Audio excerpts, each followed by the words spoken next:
1970 সালে রাশিয়ায় একদল গবেষক তারা মাটি খনন করে কতটা গভীরে পৌঁছাতে পারে তা নিয়ে একটি গবেষণা চালায়। তারা 19 বছর ধরে একটানা খনন করার পর মাত্র 40,230 ফুট খনন করতে সক্ষম হয়েছিল। তারপর আর খনন করা যাচ্ছিল না, কারণ অতিরিক্ত আগুনের তাপমাত্রার কারণে পাইপ গলে যাচ্ছিল। তখন বিশ্বের সবচেয়ে শক্তিশালী পাইপ দিয়ে খনন করার চেষ্টা করা হয়েছিল, কিন্তু ব্যর্থ হয়। তারপর আগুনের তাপ সহ্য করতে পারে এরকম একটি মাইক্রোফোনকে তারা এই গর্তের নিচে পাঠিয়েছিল এবং গর্তের গভীর থেকে এরকম শব্দ আসছিল। কেউ কেউ ভাবছে এটি নরকে পৌঁছে গিয়েছে, আবার কেউ কেউ ভাবছে এটি গুজব। এখন আপনাদের কাছে কি মনে হয়? মুসলিম জিনেরা মানুষদেরকে সাহায্য করে থাকে।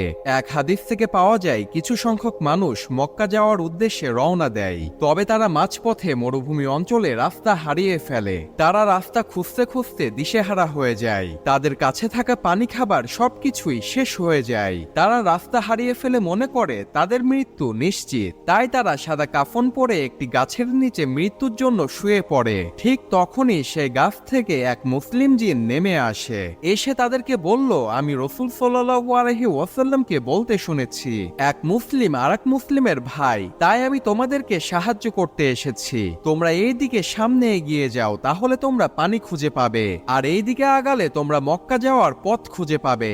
অর্থাৎ সেই মুসলিম জিন এসে তাদেরকে পানির সন্ধান দিলেন এবং মক্কা যাওয়ার জন্য রাস্তা দেখিয়ে দিলেন। মুসলিম জিনের আপনি জানেন কি কিভাবে এটির দাম হচ্ছে 40,000 টাকা। আর এটি কোনো নর্মাল ছুরি না, কারণ এর ভিতরে আছে লিকুইড পেট্রোলিয়াম গ্যাস। এটিকে যে কোনো অবজেক্টের ভিতরে ঢুকিয়ে বোতাম প্রেস করতে এর থেকে 800 PSI এর প্রেসারে গ্যাস রিলিজ হয়, যা যে কোনো জিনিসকে বোমের মতো ব্লাস্ট করতে সক্ষম। আর এটিকে মাত্র আমরা 40 টাকা দিয়ে বানিয়েছি। আর এটিকে বিশেষ করে হাঙ্গর মাছের আক্রমণ থেকে বাঁচানোর জন্য বানানো হয়েছে। এটিকে বানানোর জন্য লাগবে একটি PVC পাইপ, 2টি সকেট, লাইটার থেকে গ্যাস বেরোনোর এই অংশটা, আর ছুরির এই প্লাস্টিকের মডেল। আর এই সমস্ত জিনিসকে অ্যাসেম্বল করতেই তৈরি হয়ে গেল আমাদের দুনিয়ার সব থেকে ডেঞ্জারাস ছুরি। আর এই ওয়াপস ইনজেক্টর নাইফের ভিতরে থাকে CO2 গ্যাসের ছোট্ট একটি ট্যাঙ্ক। আর তাই এই ছুরির দাম 40,000-এর থেকেও বেশি। এটির দাম হচ্ছে এ হলো রিয়েল লাইফে নিনজা। এ এতটা ফাস্ট যে একটা সাধারণ পেনকে ভয়ঙ্কর হাতিয়ার বানিয়ে ফেলতে পারে। আপনার চোখের পলকে একটা উড়ন্ত আপেলকে একটি তলোয়ার দিয়ে 2 টুকরো করে আবার তলোয়ারটিকে তার খাপে অ্যাকুরেটলি ঢুকিয়ে দিতে পারে।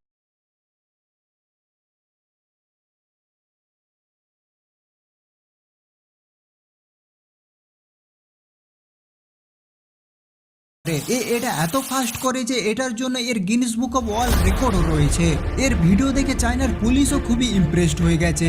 এমনকি এ খুবই গতিতে দৌড়ানোর সময় হঠাৎই 270 ডিগ্রি টার্ন নিয়ে নিতে পারে।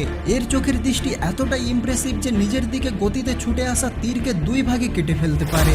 আর তলোয়ারবাজিতে তো এর কোনো কথাই হবে না। এই ছেলেটির নাম মো ইং জিংলু।